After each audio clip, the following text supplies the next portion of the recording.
Okay, so it's time to begin. So first, I just have a reminder. Okay, so this is what's listed on Canvas and in the syllabus. That 2 weeks from today, okay, so that's May 11th. That's when we have the midterm. So on each table, there's enough copies where each person can have their own copy, where I have information about the midterm as far as my policy and also the topics.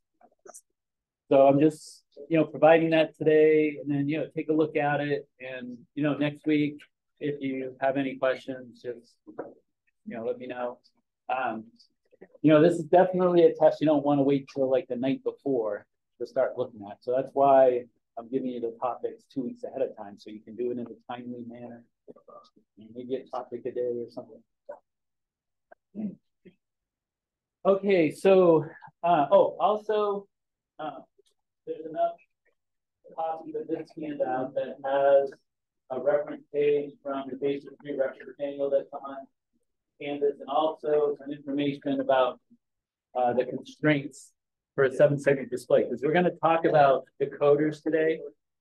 And in your lab 3, there's a 7-segment decoder. So that constraints file has to do with that 7-segment display that's on the Basis 3 board. And then the information from the Basis 3 reference manual, I'll be talking about that as when we talk about how the 7-segment display works. Okay, so that's what the handouts are all about. Like I said, there's enough handouts for each person for the information about the midterm and also basics and constraints. And then there's just a single handout that has the diagram of the microprocessor that's built in CPE133, because we'll reference that just briefly during the lecture, okay? So decoders is the main topic today, but before we start talking about decoders, I want to talk about binary coded decimal, BCD. BCD is an acronym for binary coded decimal. And before we talk about BCD, I want to go over something we've already talked about. Right? In fact, we talked about this the first day of class this quarter, and that was converting between hex base 16 and binary base 2. So do you remember how you can convert between these 2 bases without going through base 10?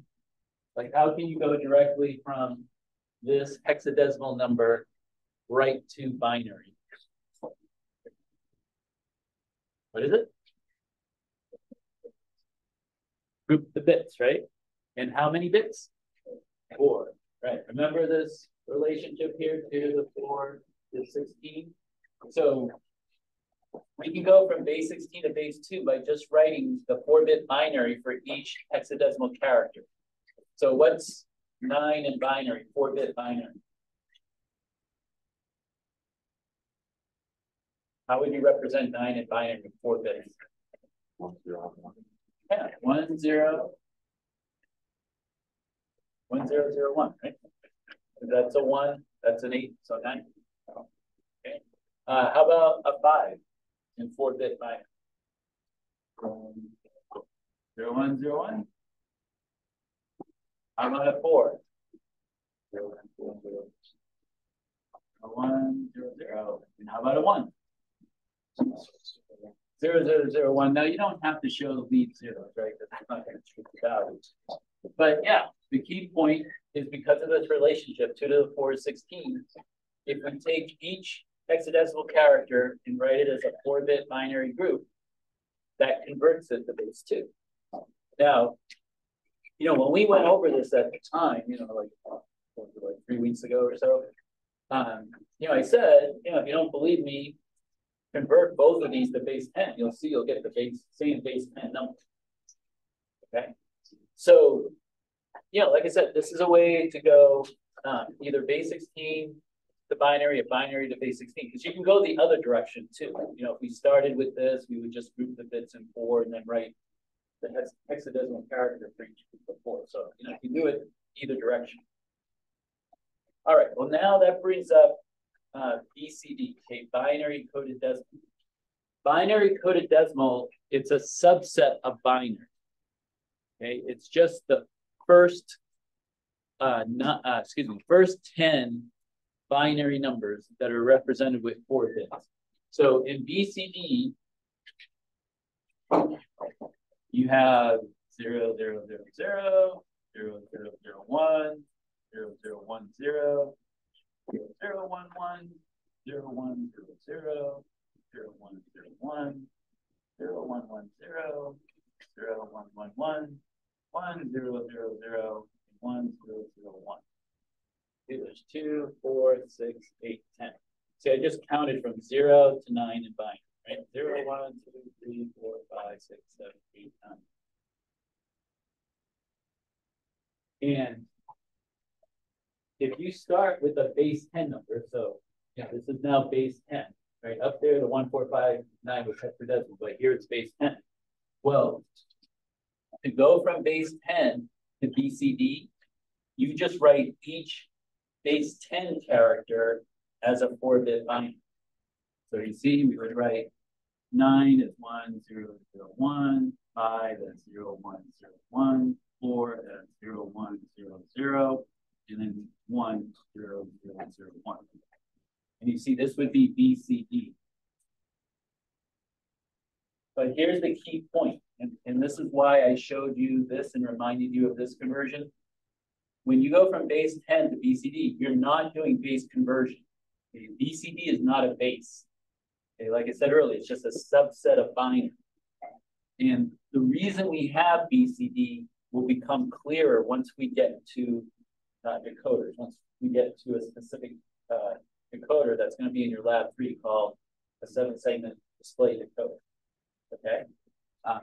But the key points at this point, like I said, BCD is a subset of binary, just 0 through 9. It expressed as 4 bits. And going from base 10 to BCD is just like when you go from base 16 to base 2. But again, the difference is you're doing base conversion here. Here, you're not doing base conversion because 2 to the 4 is not 10. So this is not going to give you like a number that's equal and the same base. Okay. So makes sense? Okay.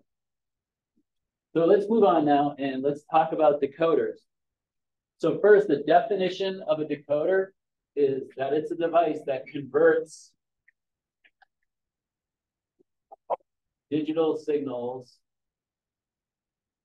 Remember, digital signals are just bits. Okay. So it converts digital signals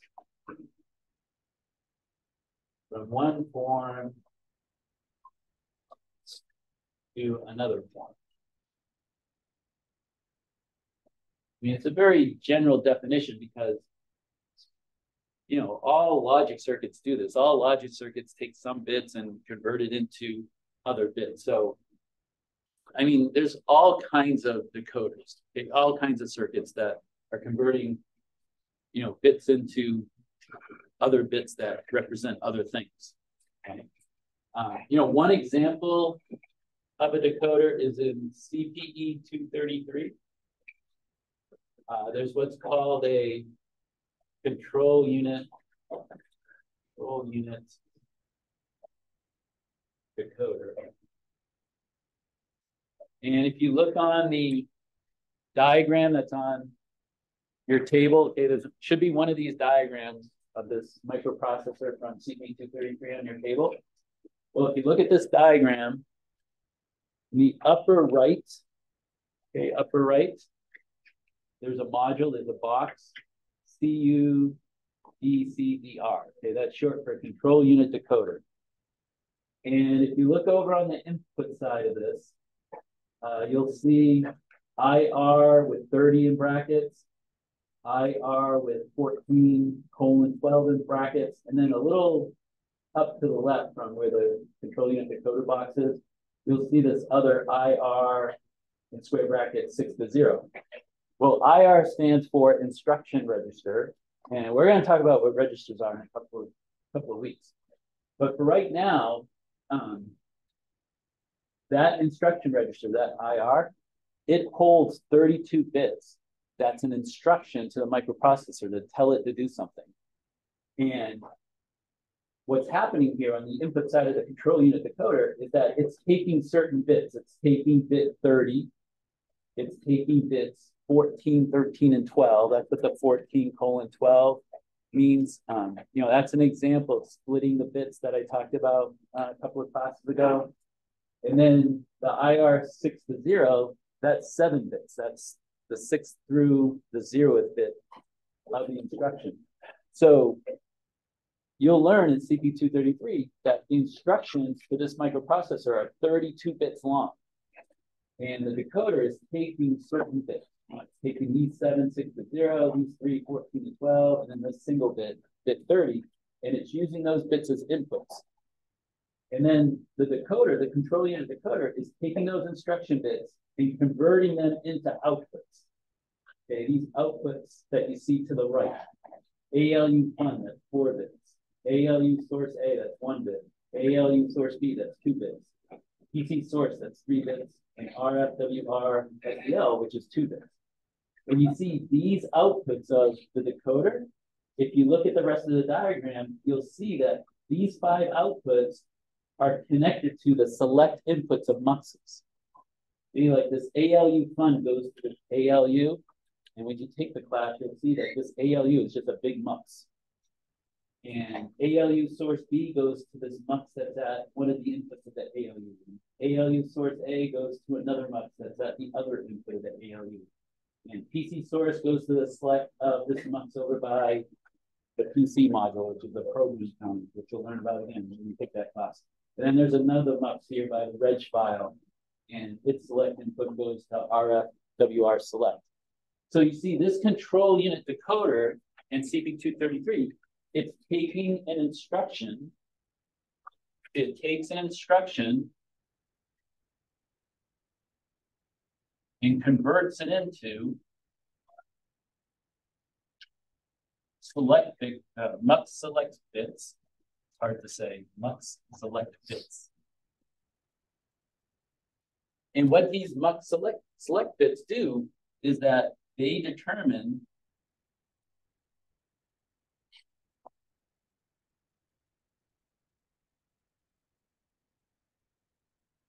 the path that the data takes through the microprocessor. Okay, those muxes are being used to route data through the microprocessor. And it's all being controlled by this module, okay, this decoder. And it's all based on what an instruction is. Because based on the instruction, that's going to determine how the data goes through the microprocessor and how it gets processed. Okay? So, that's an example of a decoder. Now, in this class, in our class, CPE133, we're going to have you do what's called a 7-segment decoder. Okay, but like I said, there's many, many types of decoders. These are just a couple. All right, so any question up to this point? It's okay. Pretty much just definition, a couple examples. All right, well, let's look at our lab 3 diagram. I talked a little bit about this, but we're going to, talk about it in more detail today. What we've already talked about is it's got an RCA, which you designed in lab 2. It has this mux, right, that we learned about last time. Remember how mux works? The select is going to determine which input gets connected to the output, right? This is a 2-to-1 because we only have 2 inputs to choose from.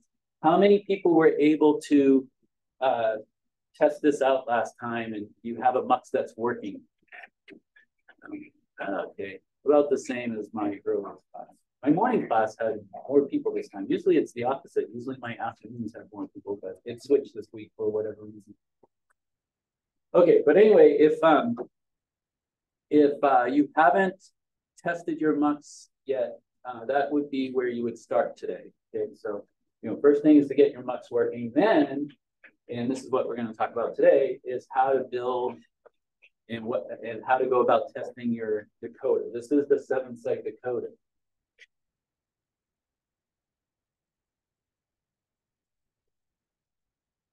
Now, on the diagram that's on Canvas in the lab instructions, it shows this input of the decoder as BCD, okay, the binary coded decimal, but I'm changing it to hex. Okay, so at some point, just on whatever documentation you have, just replace BCD with hex. I'll explain why I made this change, and I'll explain what the difference is between the two a little later on. Okay. Now, you've seen this notation before, but I just want to remind you. Okay, you've seen this notation where there's a diagram, and within the or around the diagram, there's a dash box like this. Okay, I did the same sort of thing when we talked about the RCA. Right? Remember that within the dash box, that's showing what the higher level circuit is made out of. Right? Like your RCA was made out of those 4 adders, the half adder and the 3 full adders. Well, this dash box is showing you what this lab 3 design is made out of, right? It's got these lower level modules, the 3 that we just pointed out. And then outside the dash box are your main inputs and your main outputs that are going to the overall circuit. And remember, in your high level black box diagram, that's what your high level black box diagram shows. It shows the main inputs and the main outputs, right? So, you know, here's your high level black box diagram for lab 3, and, you know, you can call it whatever you want. Hopefully you call it something more descriptive than lab 3, but I'm just going to put lab 3 there. So what are our main inputs here? What am I going to draw from my main inputs? What are the inputs going into that dash box? Which ones? Yeah, just A and B, the 2 4-bit binary numbers that we're going to be adding with the RCA. So A and B are your main inputs. That's an A. Like a very good A, doesn't it? Let me fix that. So yeah, your A and B inputs. And they're both 4 bits. And what are your main outputs? Yeah, just SEG and AN. Now I'll explain what these are, but right now you're just looking outside the dash box to get your main inputs and your main outputs. So you got your SEG, your AN. Notice the SEG is 7 bits, and your AN is 4 bits. Okay, so again, high-level black box diagram, it's just showing what your main inputs and your main outputs are, right? Your inputs and outputs to the overall design. Okay, so the next thing is, what's a 7-segment display? Well, you might have noticed that on the basis 3 board, if you're looking at the board where the switch is on the bottom, over towards the left, towards the bottom, there's these 4 displays. Okay, those are the 7-segment displays. They're called 7-segment displays because they have 7 segments, where each segment is an LED. Okay, LED, for those of you that don't know, LED stands for light emitting diode. Okay, it's a component, that electronic component, that will give off light under the right conditions. And these LEDs, these segments, are arranged in a figure 8. And a 7-segment display, it has a pin that's labeled AN. Now, how many people in the class know what a diode is? Like, you've seen a diode in a different class. Okay. Again, if you haven't, don't worry about it. You're not tested on anything that's outside, the digital world here. But if you have seen a diode or talked about diodes before, can you guess what AN stands for? Those of you that know what a diode is. Because one side of a diode is called what? Anode, exactly. Yeah, AN stands for anode. That's one side of a diode. In fact, this pin is called a common anode. And I'll explain what common means coming up. Okay, and then you have these other pins that you can see are labeled with letters. A, B, C, D, E, F, and G. Now, unlike a lot of things in electrical and computer engineering, the next thing I'm going to tell you is standardized. Like, I've never seen it different than what I'm about to show you. And that's for a 7-segment display, this top segment, that's the A segment. Okay, and then this is the B segment, this is the C, This is the D. That's the E segment. This is the F. And the middle segment is G. Okay? Okay, so now to explain how this 7-segment display operates, I do have to talk a little bit about circuits and a little bit more about an LED, which is a diode that gives off light. But again, don't worry about it. If you haven't had circuits, you're not going to get tested on it. Okay, so don't worry if this is a little fuzzy. But at the end, I'll tell you what you really need to know, for this class. But part of the circuits is this, and actually we did talk about this briefly before that. Remember when we say 1 and 0, these bits, 1s and 0s represent voltage values. So you have 1 represents some plus amount of voltage, usually 5 volts or 3.3 volts.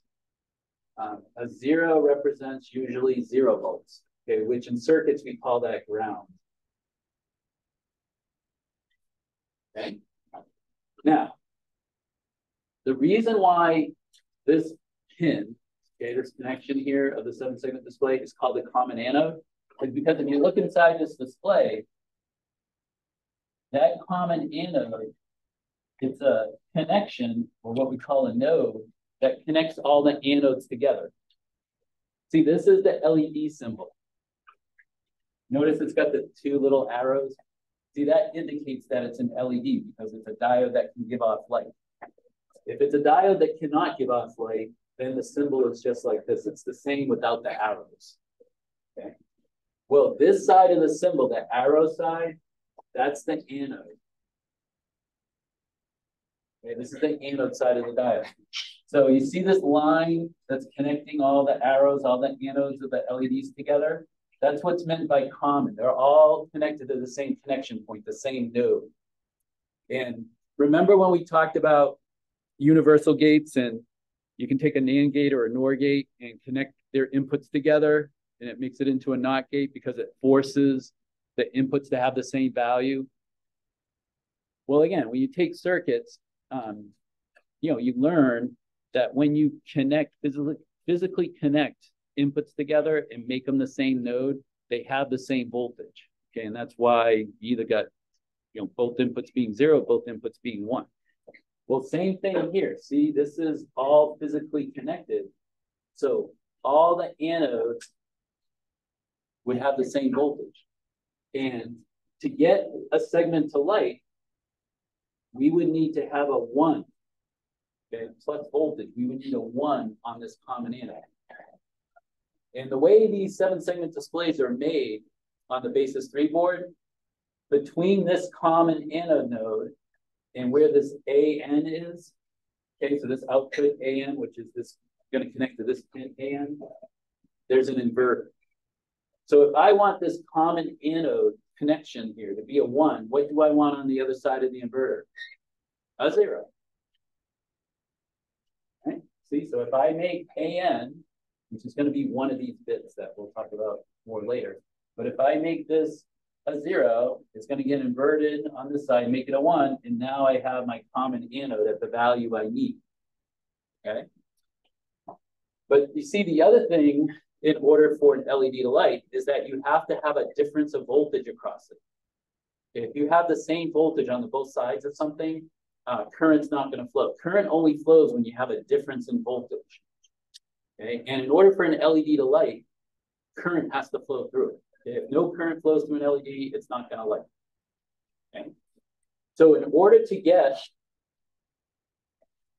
one of these LEDs, which again, each of these LEDs represents a segment in our display.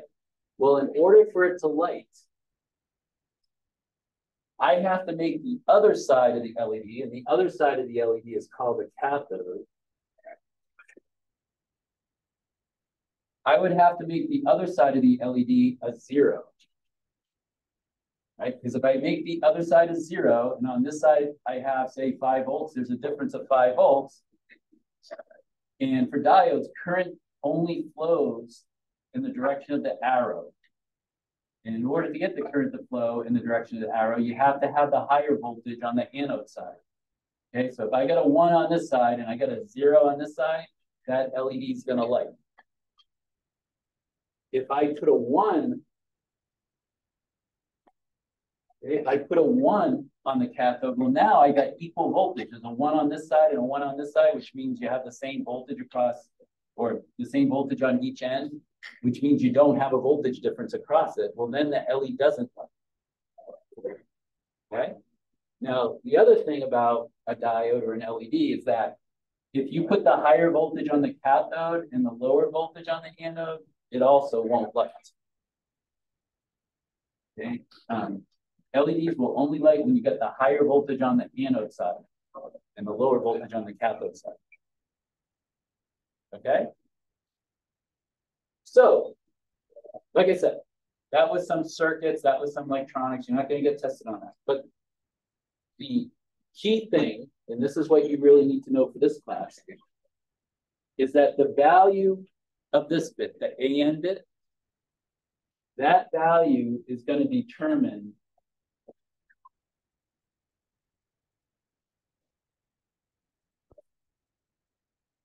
whether the display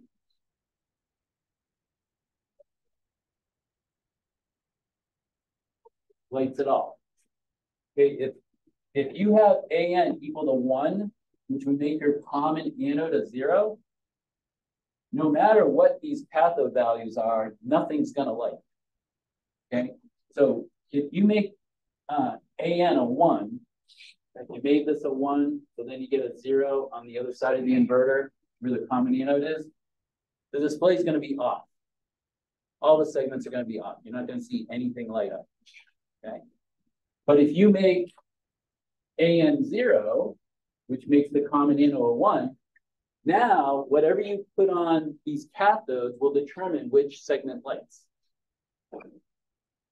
Okay, and you see that's how we can use the 7-segment display to make different characters of different bases, right? Because I can make any base 10 character light up. You know, if I want a 0 to light up, well, I would light up all the segments except for the middle one, right? If I want a 1 to show up, I'd only light up B and C, right? And shut off everything else. And I can also do base 16, right? Because at base 16, it's 0 to 9, then I start using letters, right? And I can make a capital A. Now, I'd have to modify because, can you see a problem if I try to make a capital B? What's the problem if I try to make a capital B? Yeah, it's going to be the same as an 8. So because of the limitation of this, you know, the limitation being it only has 7 segments, you know, I got to modify and use a lowercase b instead of an uppercase b. Okay. You know, there's displays that have more segments. You know, there's displays that have 16 segments, you know, 32 segments. And of course, if you got more segments, you can make more characters. You know, like some displays have segments that are at angles, so you can do like W's and things like that. But a 7-segment display, you know, you're somewhat limited. Okay. All right, so let me turn the camera so I don't forget that. I'm better at turning the camera this quarter than last quarter. All right. Okay, so, and then, you know, we just talked about this bit determines whether a display will light at all. And then even though I talked about this, I didn't write it down. These bits, right, the seg bits for the cathodes of the LEDs, these bits determine which segments light and don't light.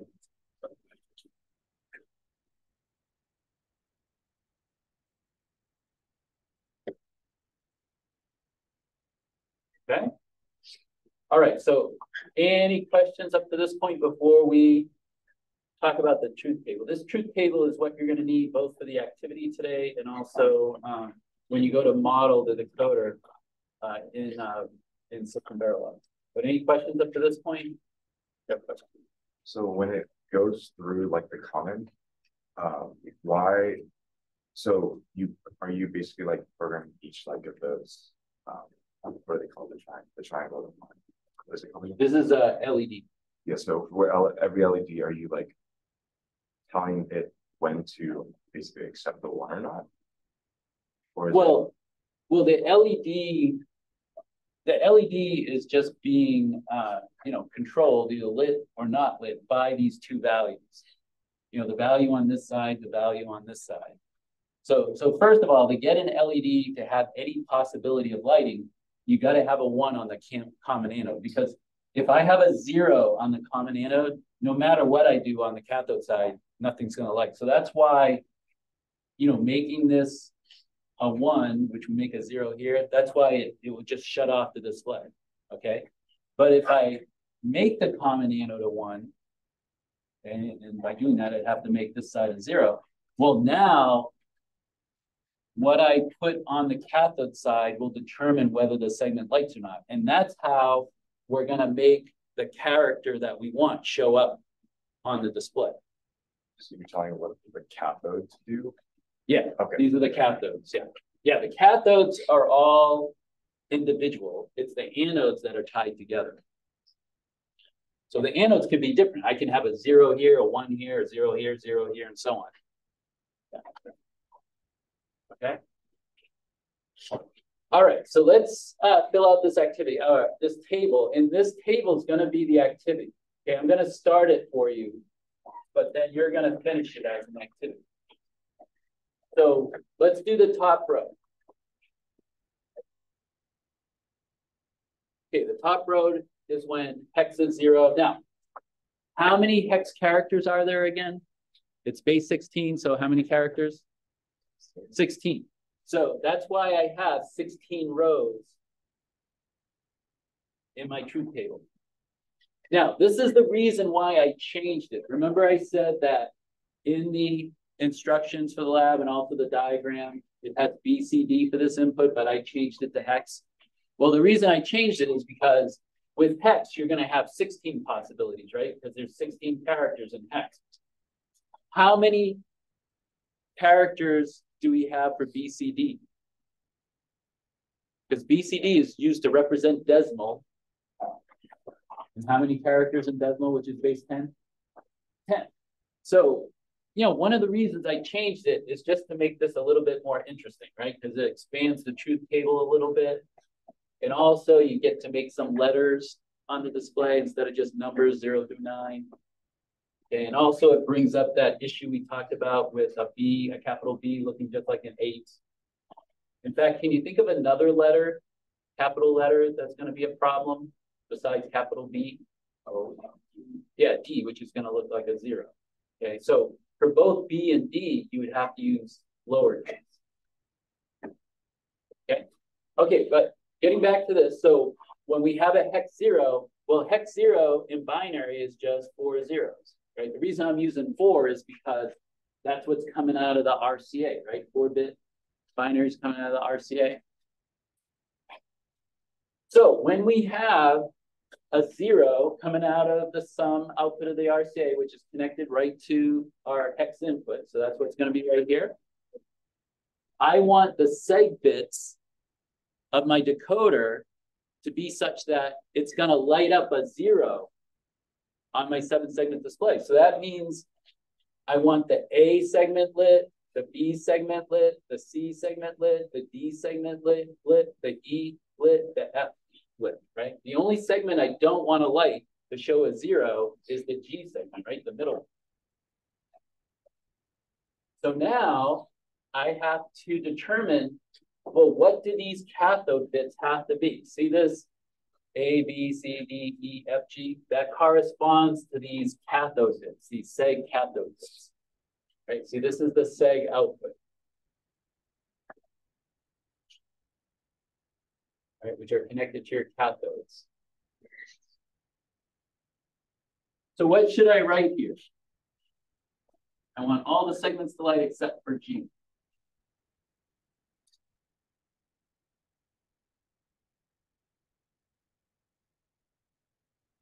How many of these bits are going to be a 1?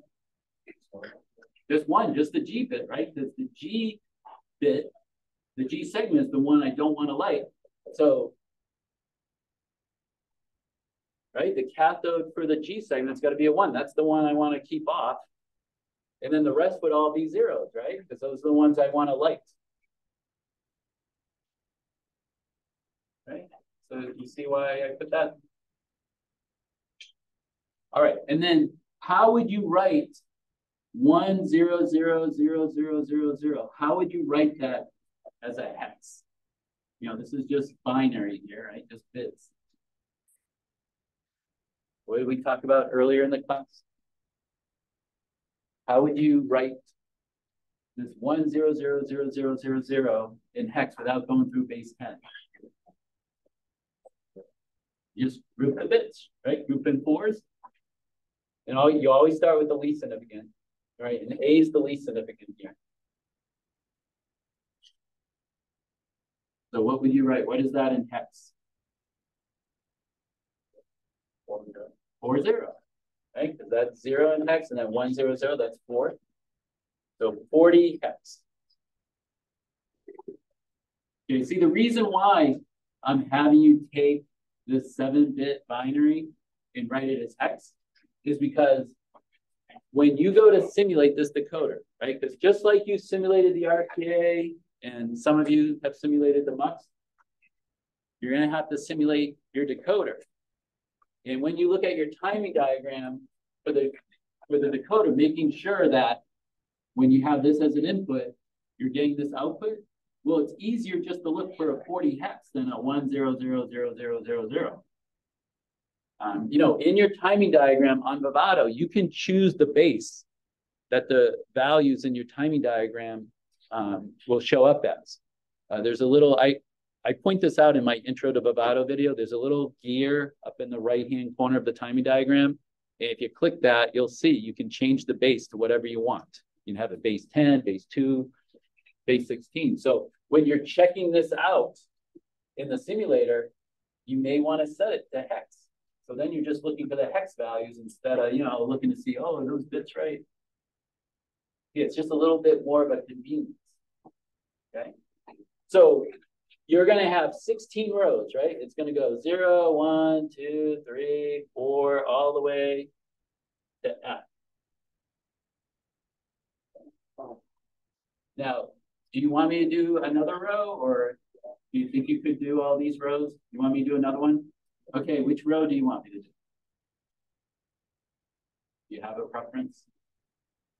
You want to do one of the letters that you have to do lowercase? You want to do D maybe? Let's say D would be here, right? That would be the D row. So like we said earlier, the problem with the capital D is it's going to look just like a 0. So you would want to do a lowercase d. So what is D in binary? Like D in hex is equal to what in binary? Because remember, we go 0 to 9, then we start letters, right?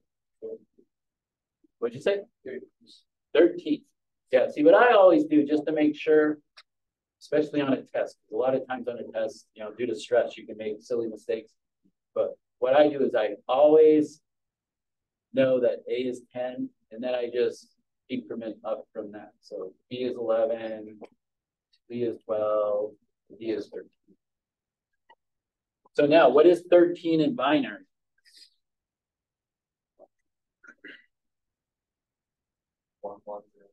Yep, 1101. So 1101. And again, since we can't use a capital D because it's going to look just like a 0, we're going to use lowercase d. So that means that we want B and C segment to light up. We want the G segment to light up, the E segment, and the D segment, right? The only segments we don't want to light up is A and F. That would give us a lowercase d. So what cathode bits here do we want equal to 1? There's only 2. Which segments we don't want which segments to light up? A and F. A and F. So A and F, those are going to be the 2 bits that we want equal to 1. All the other bits we want 0 because the 0 will light that segment.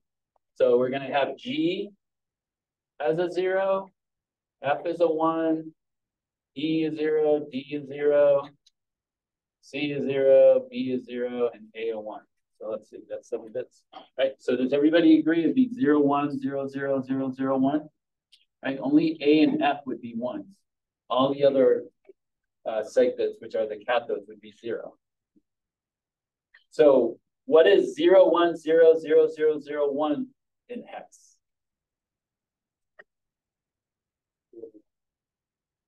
What was it? I heard 1. What was before? I don't know. That's 2. Yeah, 20, right? Yeah, because say this is 1 and then this would be 2. So yeah, 21 hex.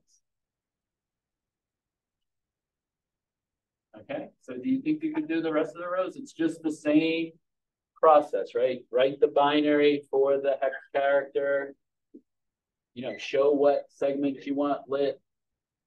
Whatever segments you want lit, get a 0 for that cathode. Whatever segments you want off, get a 1 for that cathode. And then just convert binary to hex. You know, this part of here, I mean, this part of the table, this isn't new, right? We've done this, right? We talked about this on the first class when we did base conversion. So it's just practice. And I said, like I said earlier, that the reason you would want to do this is because when you go to simulate and test out your decoder, if you put your base for your timing diagram into base 16, it's much easier just to check the hex values than if you had it in binary and you have to look at all the bits. You know, when you take CPE133 and you look at a timing diagram in your CPE133 class, most of what you're going to look at is going to be 32 bits. Do you want to look at 32 bits to see if it's what you expect, or would you rather look at 8 hex characters, right? Because you can represent 32 binary with 8 hex. Much easier to look at the hex. So, okay, so any question on the table? Like I said, this is the activity, so you'll be working on this in groups. So, you know, and like always with activities, you can ask me questions if you get stuck on something. But hopefully, this is enough to at least get you started with it. Okay, so you know, everybody do their own table, and then or their own truth table, and then each table just turn in one for your group when you're ready to. All right, so let's move on now, and let's talk about the code, the system Verilog code that you're going to use for your decoder. Okay, so you know, just like any module, like you've done a number of times now, you got to give it a name. So maybe you call it 7 seg, and then comes the declaration of your inputs and outputs. Now, remember last class when you did the mux and you used the if statement, that if statement goes in what kind of block? Like it's within what, that if statement? It's an always comb, right? The always COMB, right? Anytime you have an if statement, it's got to go within an always comb. Now, what does the COMB, what does the comb stand for? Combinational, right? Because the mux as well as the decoder, they're combinational logic circuits. And what do we mean by combinational logic circuits? They don't have what? They don't have memory. Okay, and because they don't have memory, they also don't have what's called a clock. Okay, and again, we're going to go into all that in a couple of weeks, but for right now, just know combinational circuitry doesn't have memory. And also remember that a latch is part of memory. Okay, so if you don't have memory, you don't have a latch either. Okay, and it works the other way too. If you have memory, you do have a latch. Okay. All right. So, oh, and then the other thing from last time is that anytime you have an output within an always comb, like if you have an output with an if statement, there's something you have to do extra when you declare that output. You remember what it is? Yeah, you got to put logic. So you're going to see the same thing here, because with the decoder, instead of using an if statement, you're going to use a case statement. And just like an if statement, a case statement has to go within an always comb. And if you have an output within an always comb, whether it's if statement or case statement, you have to put logic after output when you go to declare that output. So, you know, for example, for that, you're going to see that within the case statement, we're going to have the seg output. So you're going to have to go output, logic, and then our seg output is 7 bits. So it's going to be 6 to 0, and then whatever you call it. If you call it seg, then you would just do that. Okay, but again, the key thing is this: anytime you have an output within an always column, you got to put logic between output and where the name of that output is.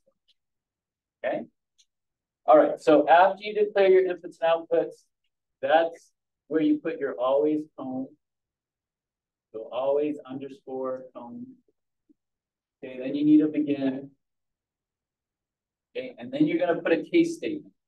So you write or type case. And then after case, inside these parentheses is what we call a sensitivity list.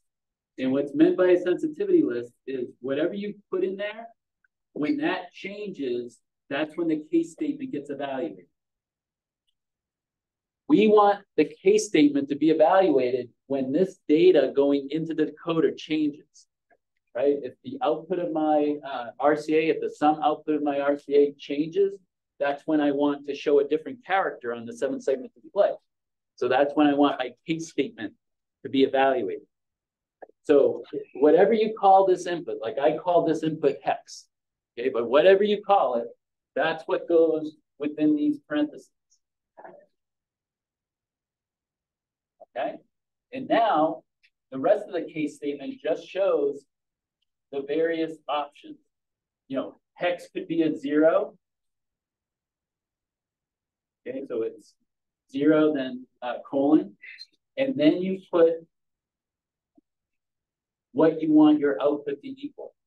So when the hex, right, when this binary coming in is 0, we want our seg to be this. Okay, so you just go seg and then write 7, tick mark B. Okay, that tells Vivato that what follows is binary. And then you just put right from your truth table what the bits equal. Then you need a semicolon. All right, and then you would have 1, colon, seg, and again, you would have to put whatever you figured this out to be to show a 1. All right, and you know, you're going to have 2 all the way down. Now, I'm pretty certain of this because I told my earlier sections this and nobody complained, so I'm assuming it's correct. That these can all be in base 10. So just 0, 1, 2, and then just go down to 15. Right, they're all going to be what the seg bits have to be for those options. Right, so for this one here, you know, you'll have the bits that light up in F, right, a capital F. Okay. Now, one more thing with the case statement, and that you always end it with a default. Okay, so you put the, you know, after your last, you know, option here, you put default colon, and what you set your default output to be is up to you. You can make it anything you want. I would advise to make it different than anything up here, so you know if you ever get to the default. What a lot of people do is they'll make the default where only the middle segment lights, like it's a dash. And the purpose of the default, as the name implies, is that if for some reason the case statement doesn't go to one of these options, it defaults to this, so that you know it didn't find something here. The best example, like practical example I've ever heard for the default, and this is from Dr. Hummel, so I don't want to, you know, not give him credit, but like say you had, you know, some digital system on a satellite, you know, that your design here was on a satellite, and the satellite got bombarded with solar flares, and the solar flares made the bits change, you know, just from the radiation. Well, that's an example where you could get into a default case, that it could be some combination of bits that you weren't anticipating, and it could put you in default. And if you didn't have that default, well, it's possible that your decoder would get into like an infinite loop type of situation. Okay. Now, another reason you want a default is that if you don't have a default,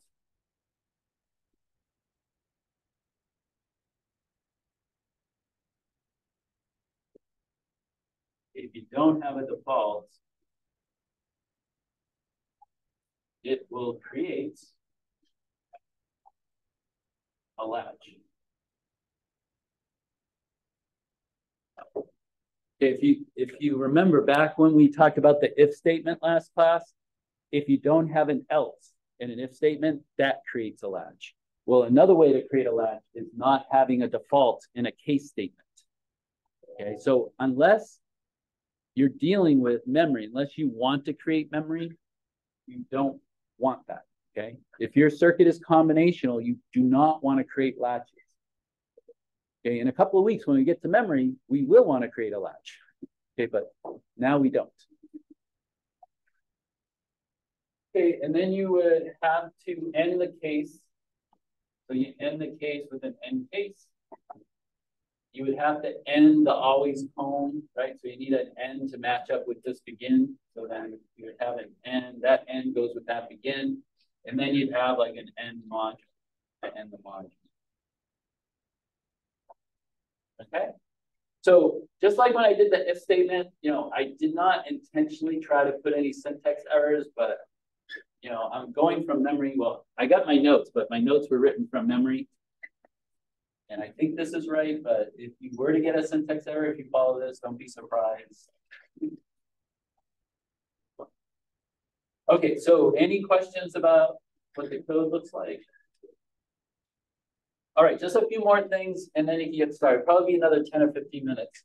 The next thing I want to talk about is how this circuit actually works. Okay, what's going on? Like, why is it connected the way it is?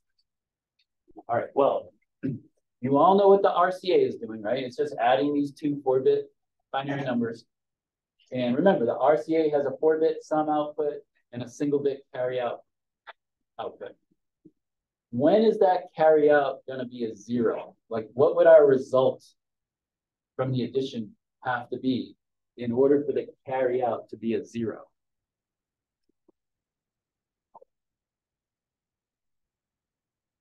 Because we're adding these two 4-bit binary numbers, right? So when would you have, something at the sum output, but this would be 0? Like, what would the result have to be?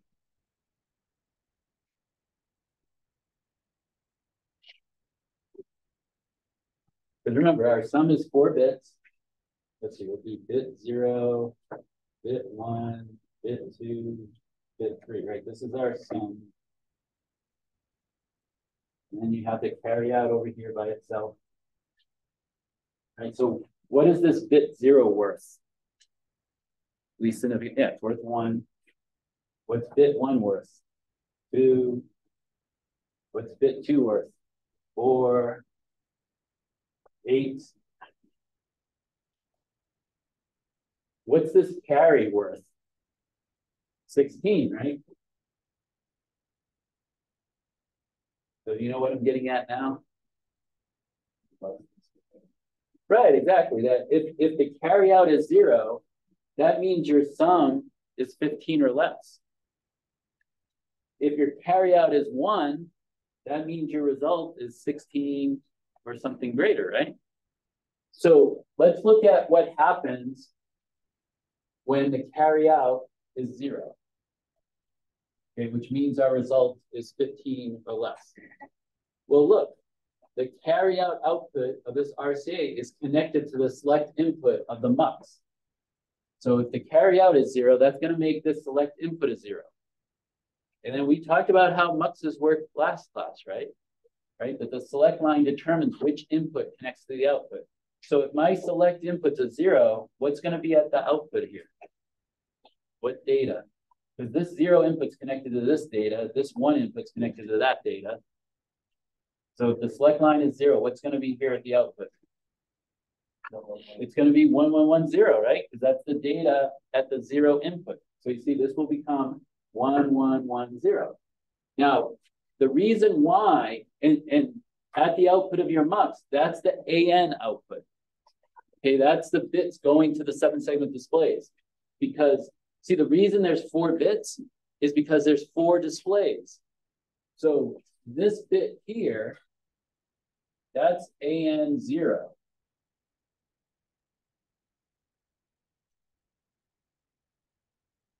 That's the anode bit that goes to the furthest to the right display on your basis board. Then this bit here is AN1. That goes to the 7-segment display that's to the left of the one furthest to the right. And then the one left of that is AN2. And then the one left of that is AN3. So all your 7-segment displays, the 4 7-segment displays on your basis board, they're all the same. They're all connected the same way. They all operate the same way. So if I'm sending a 0 to just one of the displays, right, the one that's furthest to the right, that's the only one that's going to light up. These other 3 are going to shut off because the other 3 have a 1 going to their AN, which makes their common anode a 0, which means nothing's going to light. Okay? So your result, the character, which is going to be determined by the seg output, is only going to show up on the furthest to the right display because that's the only one that has a possibility of lighting up. The others are shut off. All right, so any questions when carry out is 0, what's going on? Okay, well, if you understood that, this should make sense, right? Because if my result is greater than 15, and I got to carry out equal to 1, that's going to make this select input equal to a 1. And now what's the data that's going to be at the output of the mux? It's going to be the other input data, right? It's going to be all 1s. And what's all 1s going to do? It's going to shut off all the displays. So if you have a result that's greater than 15, all the displays are going to be shut off. You're not going to see what that result is. You're only going to see results less 15 or less, and you're only going to see it on the right, furthest to the right 7 seg. Okay? Does that make sense? All right, so let's see what we got left. Test cases, constraints. Oh, one other thing. And I mentioned this last time, but I'll mention it again. When you design your mux, right? When you do your mux design source, don't even look at this data. You're just doing this, okay?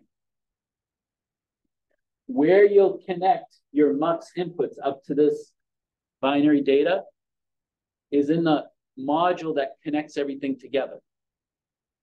Okay, because you're going to have a design source for your RCA that you just pull over from lab 2. You're going to have a design source for the mux, a design source for the decoder, and then you're going to have another file that's your structural model that's going to connect this all together, right? Because remember when you did the RCA, you had the half adder module, the full adder module, then you had another module that connected those together into a ripple carry adder. Well, you're going to have these 3 modules, and then you're going to have another module that connects these 3 together. And in that module where you're connecting things together, that's where you connect these inputs to this data. Like you'll put, dot 0, and then in parentheses, 4 tick mark B1110. And that will connect that input to that binary data. Okay, and you'll do the same thing here, dot 1 in parentheses, this data. Okay? All right, test cases. Okay, we need the screen for that. Okay, because remember, your test cases for all your labs are on campus. So you forget what they are.